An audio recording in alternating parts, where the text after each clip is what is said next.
Ladies and gentlemen, welcome at the last press conference of the National Electoral Commission.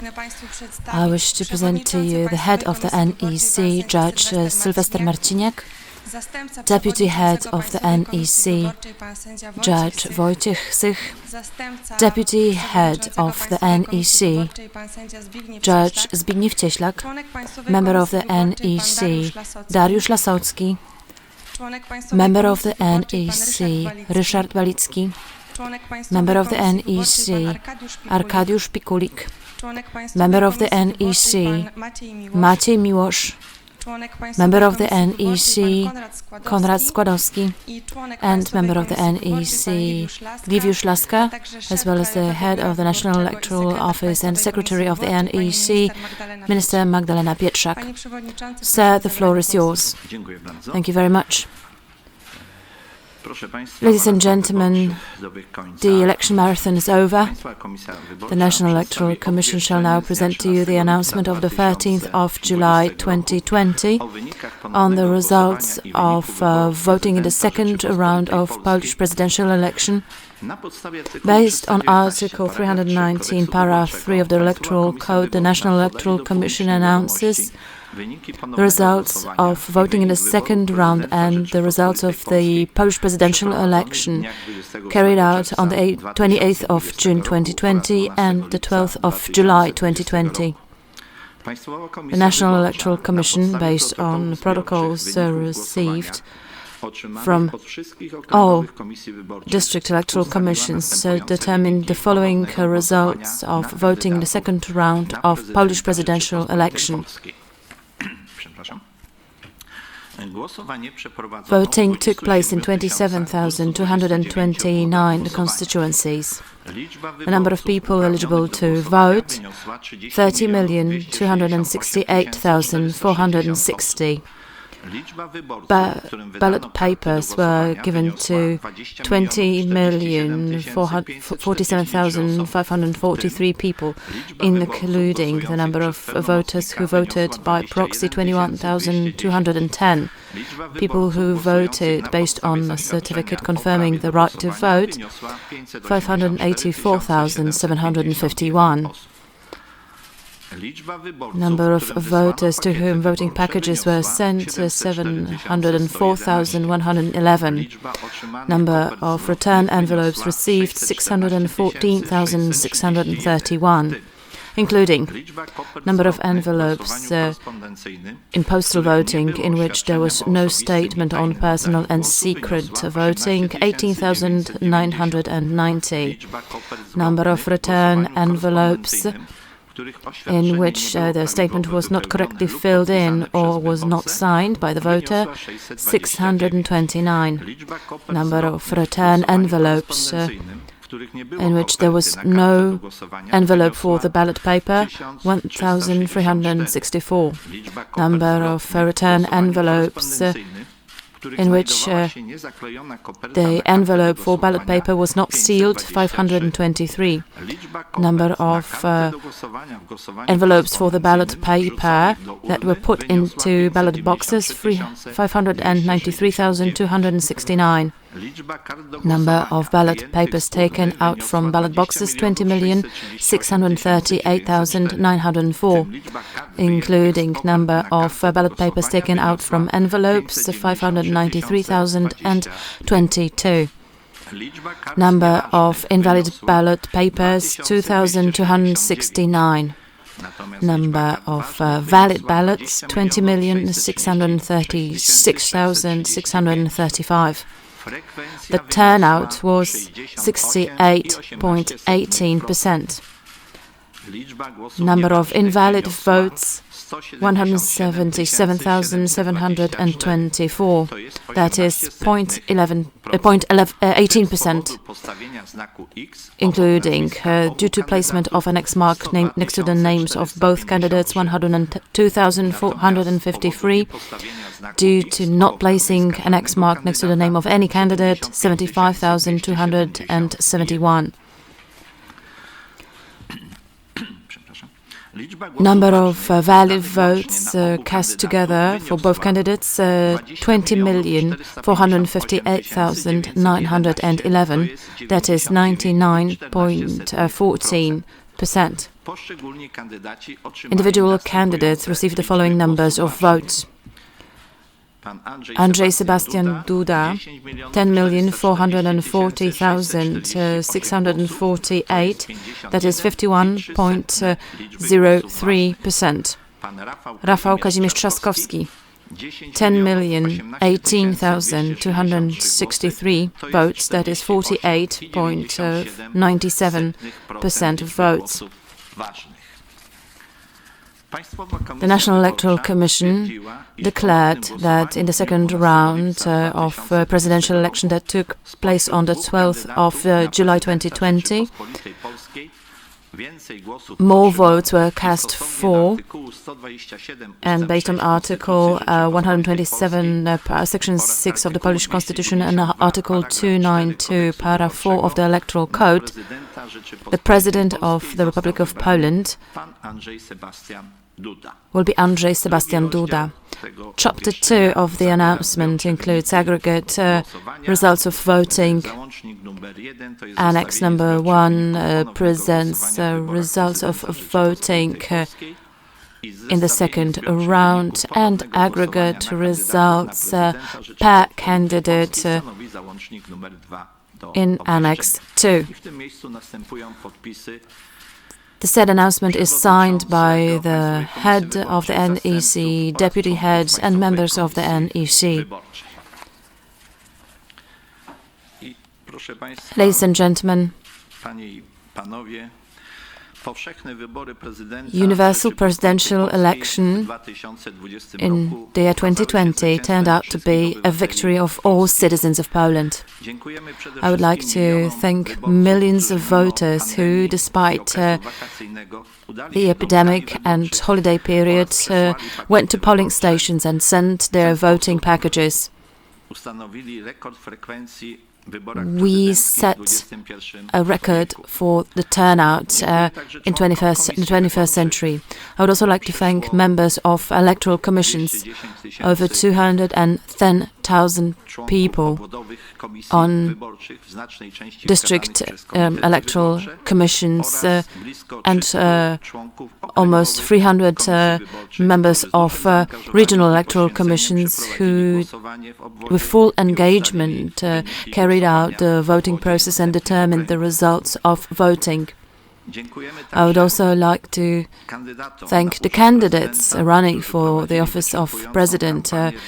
They have been carrying out an exhaustive campaign for several months. The election day showed to us that without collaboration of all authorities and all entities of administration and governmental system, a truly efficient election day is not possible. I would like to thank police officers and all uniformed services for their support. I would like to express my gratitude to the employees of the MFA and all people who were engaged in working with and during the elections abroad. I would also like to thank the employees and the head of the National Electoral Office, Madam Magdalena Pietrzak, without whom no election is possible. Last but not least, let me thank all members of the NEC. In our new composition, we passed the exam. We are able to work harmoniously for the sake of the Republic of Poland. Thank you, sir. Are there any questions? Rafał Potocki, TVP Info. In the first round, we had some issues with the protocol from Manchester. The story was similar in the second round. Is there a problem there?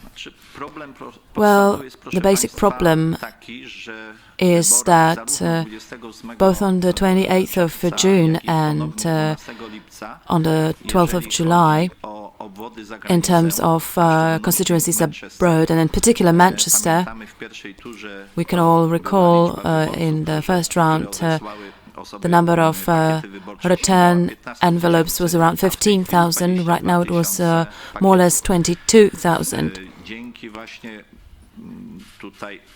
Thanks to technical and organizational assistance from the consulate, it was possible to do what we did. Let's remember that we could put no more than 13 people to the commission. So I would like to thank in particular those commissions that had a lot to do, much more than the commissions in the country. Here, the maximum number was several thousand voters in a given constituency. Agata Załęcka, TVN24. A couple of questions, actually. The first one relates to voting abroad. How many packages were sent and how many did not return to commissions abroad? And is it true that the consulate in Lyon is planning to lodge a complaint with the French post because some packages were not delivered? Well, based on the announcement that I read out to you, you can conclude that it included all packages in Poland and abroad. The number is over 704,000. And you can clearly conclude that the number of return envelopes was 614,000. So the difference between those that were sent and those that were returned is almost 90,000. But that's in total, in Poland and abroad. We will present detailed information on our website specifying individual commissions and constituencies. Right now we are not able to give you this information. And in terms of the consulate in Lyon that had problems with delivering the packages, did you get any information about that?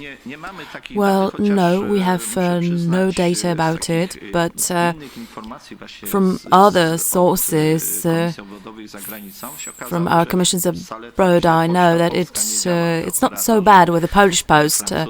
French, American or British operators caused even greater problems or had even greater problems with delivering the packages in postal voting. Detailed analysis will happen in due time. The National Electoral Commission has 14 days to prepare a report on the presidential election. And my final question, we received signals from our viewers who had a chance to vote twice. Let me quote a lady who voted in Warsaw in the first round. During the second round, she was in her hometown Poznań, so she had a certificate because that was not necessary. She was still on the election roll in Poznań. Did you get any signals about similar cases, and what's the scale of it? Why did it happen? We did receive information about that from voters. It should not have happened at all. Each such case that we were informed about will have to be investigated and clarified, but only the relevant municipal office can provide us with an explanation. Most likely, the information was not passed correctly about the fact that a specific person wanted to vote based on a certificate confirming the right to vote. Probably that was a case of misinformation. Each case will be clarified separately. This happens, but it should not happen at all. As usual, the central election roll is a remedy to all that. Grzegorz Urbanek, Polsat. My question concerns data that was presented on your website. Even before you had all the results,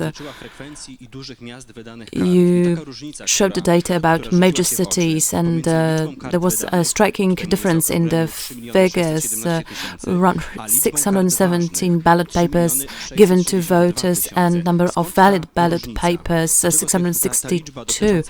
Where does the difference come from? Why do we have more valid ballot papers than the number of ballot papers given to voters? Indeed, that question it reappears. What voters fail to do is to add the ballots that were sent by people voting in the postal voting mode. Ballot papers issued are those that were given in person to voters in polling stations. But let's not forget that commissions also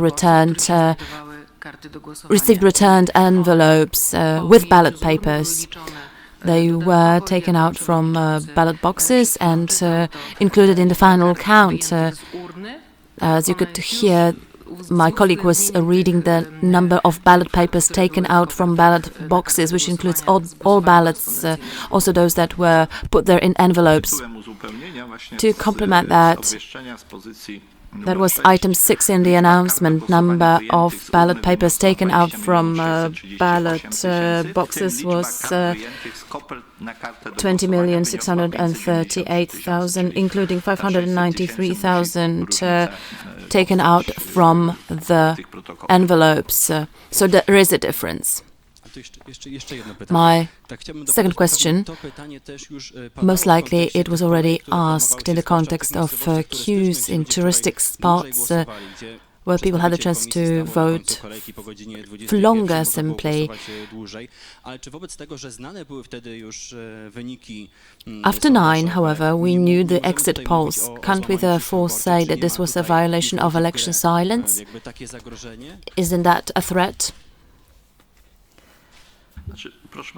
Well, the number of voters voting based on a certificate confirming the right to vote was huge, almost 600,000 people.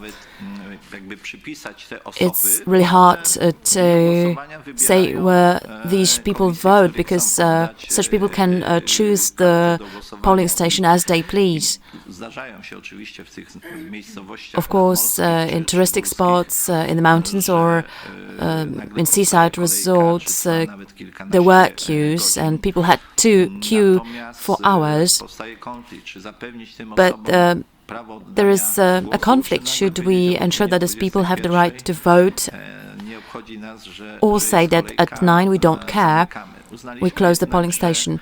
We came to the conclusion that people should be given the right to exercise their right to vote, and this right prevails over the law that limits the opening hours of a polling station. That's our interpretation of the law. Let me quote Article 39, Paragraph 4 of the Electoral Code. At the time of the end of voting, the head of the Electoral Commission announces the end of the voting, and only those voters who came to the polling station before the official time of finishing the voting can vote. So all these people that you mentioned came to the polling station, but let's face it, we live in the 21st century, and even if we had a huge polling station to fit all the voters and we could lock the doors, because that's actually the criterion, people still have smartphones with access to the internet. We couldn't take them away from them. I think this is a bit of an exaggerated problem. In normal conditions, each voter, when entering the polling station, still has some contact with the external world, and the Electoral Code does foresee for a situation in which people have to have the right to vote irrespective of the end of the election silence.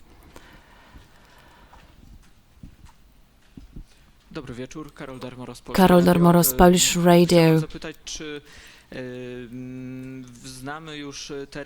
Do we know the date of the official ceremony of handing over the certificate confirming the result of the election? Do you plan to have such a ceremony?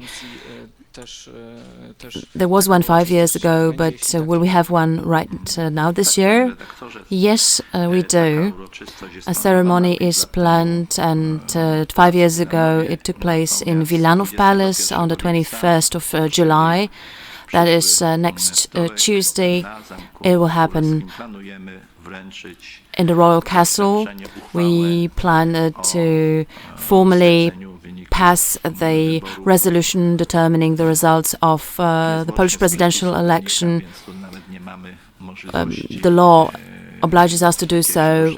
We have no option to wait for that. Are there any further questions?